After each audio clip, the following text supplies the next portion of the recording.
One of the more interesting aspects of consulting is just the process involved in getting to work. The preparation for a trip can sometimes take longer than most people's commutes. You have to concern yourself with what do I need? What don't I need? Is TSA going to keep my toothpaste? Don't worry, we'll cover all that today. So go gather your stuff. Let's put it in the bag.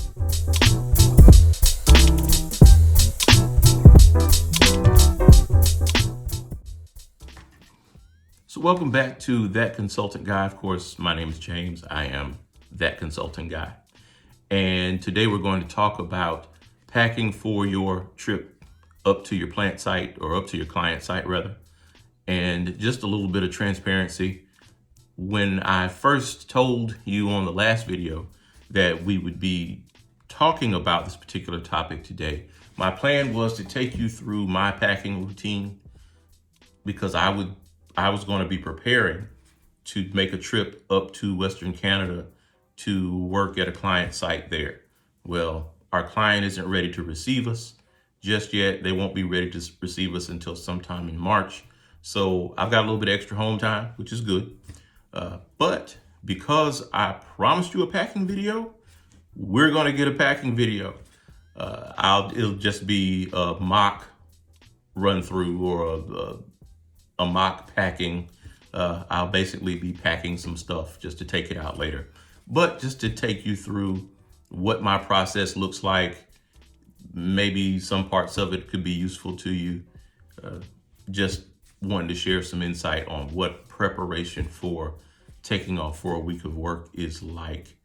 So one of the things that people often ask, or may sometimes wonder, is what do you take with you? How do you dress? What's the dress code? You tend to mimic, and your company will have a particular dress code, but oftentimes how you attire yourself will closely follow what your client does. My very first site that I worked on, everybody wore the same uniform, from the plant manager to security to the engineers. Everybody wore the exact same uniform.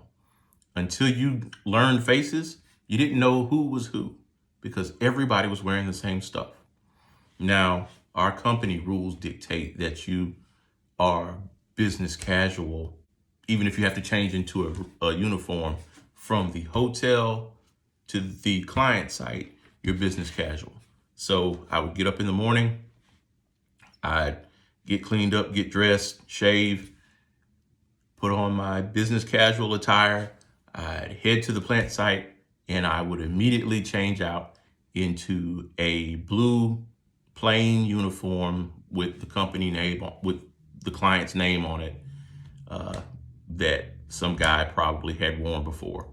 But getting back to what I was saying, how you dress will be dictated by what your company says you wear and what your client does at their site. Most times it'll be some mix of that. So currently, for these folks that we're going to be serving later in March, they are strictly a business casual outfit for the folks working in the office. And so we'll be sitting with those folks out in the office. We'll make trips out to the production location, but we'll primarily be sitting in an office location. So business casual is fine for us. We just have to wear safety shoes, steel-toed boots, that sort of thing. So that would be how I would pack. And I've got some of those items over here what's appropriate for this particular site. Now, like I mentioned, it's in a cold climate. So some things that you may want to consider if you're working in a climate like this: thermal underwear is a big deal. So if you're not used to cold climates and you get assigned to a project in a cold climate, it would behoove you, if you're not somebody who's used to that, it would behoove you to invest in a couple pairs of thermal underwear. Um, Outside of that, it's always good to have some relaxation attire, I'd say.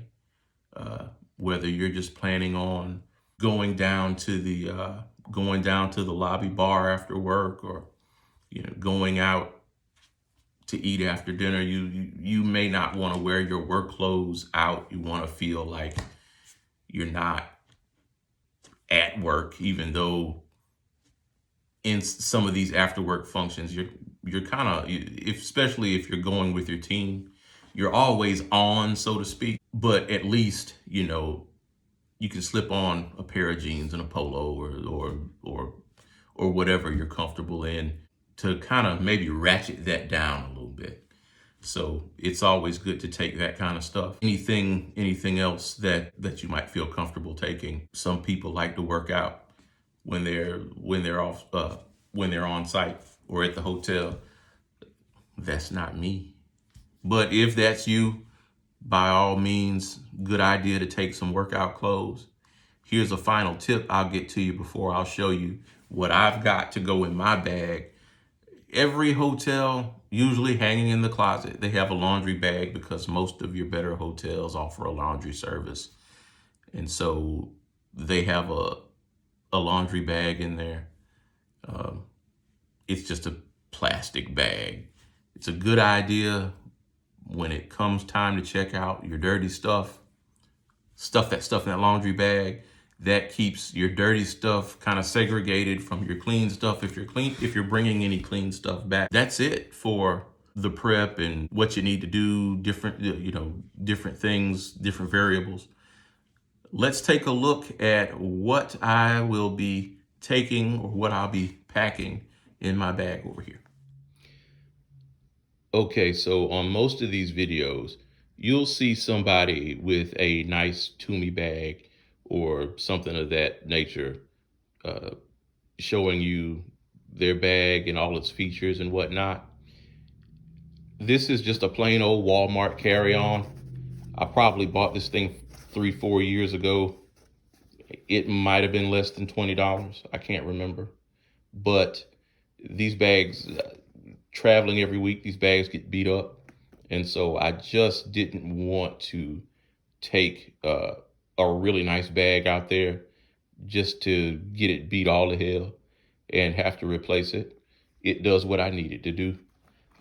So, I mean, it's fine. Your mileage may vary. You do what works for you. But just a basic Walmart carry-on. One of the things I like about these is that it's got this flap in the bottom, and you can actually store things in these creases. I'll put like socks in here, or maybe even, change, I guess. I put socks in there, or my toiletry kit, and just put that right down in there, and I can cover it with this flap that's in the bottom, and I'm good to go as far as loading my clothes and things in this bag, because at that point the bag's still flat and it works. So that's the bag. We'll be filling that later. So like I mentioned before, business casual. So I pack a few shirts, a few button downs for the office. Nothing too extravagant. I try to stay away from like a lot of loud colors and things like that. Fair or unfair, judgments are made sometimes, and my style is kind of seen and not heard until I have a question or I have something that needs to be addressed. And so I don't come in with a lot of loud color or a lot of loud patterns, because that's just not my way. Being that it is February, it's still wintertime. I've got a couple of these quarter zip pullovers. I really like these because I can transition from inside to outside with these, and it's really not a big deal to get these on and off, especially working in industrial environments. I can put those on and I can slip a safety vest over it, because a lot of these places require you to run a safety vest while you're outside. Khakis, there may be even a pair of cargo pants in there. I don't know. But carrying around a lot of stuff, pens, this phone, different electronics, those are helpful. Of course, socks, the unmentionables, and then just something to sleep in the hotel. And then my toiletries, I just a little small bag like you get out of the drugstore. There's toothpaste, my contact solution, hydrocortisone, deodorant, razor, re-wetting drops, a few over-the-counter meds just in case my allergies cut up. So just basic stuff. Like I said, I tend to not go too far overboard. There's one thing I did not show you, and those are my airport shoes, which I guess I don't really need now because I'm TSA pre-check now. So I don't have to take my shoes off anymore. So that may not be necessary, but I have a pair of Lacoste slip-ons that my wife bought me. And so those are my official airport shoes. So now let's get packed.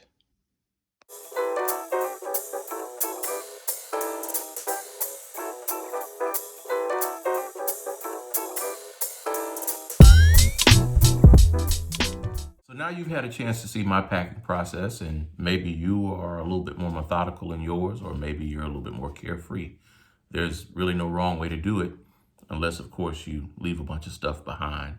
But that's another topic for another video. Speaking of other topics, the next topic I have coming up for you for next week's video is who's who on your project team. And this was really helpful when I went on my very first project. Young brother that was on the team emailed me ahead of time and gave me a rundown of names and titles and personality notes for each person. It was awesome. I walked in and it was almost like I'd been there already, because I knew the names, I knew the titles, I knew the quirks. You're probably not going to be that lucky when you get on a project site. So what I've done to the best of my ability to help you is at least talk you through the different levels to let you know who's who, from the top guy, the guy who sold the job, down to the grunt, foot soldier, analyst, project consultant, which may very well be you, out there in the trenches, making things happen and getting things done. So be on the lookout for that one. I want to say to everybody who has liked and subscribed on the previous 2 videos, thank you very much. Keep that going. If you know anybody who's interested in this business, if you know anybody who's thinking about this business, please let them know, share these videos with them. Like I said, I'm just here to share the little bit I know. And also, like I mentioned, or maybe I haven't mentioned, I will be opening an email address for this channel, which will be thatconsultantguy_1@gmail.com. I do look forward to hearing from you, and I appreciate the support. So we will see you next week. Thanks for tuning in.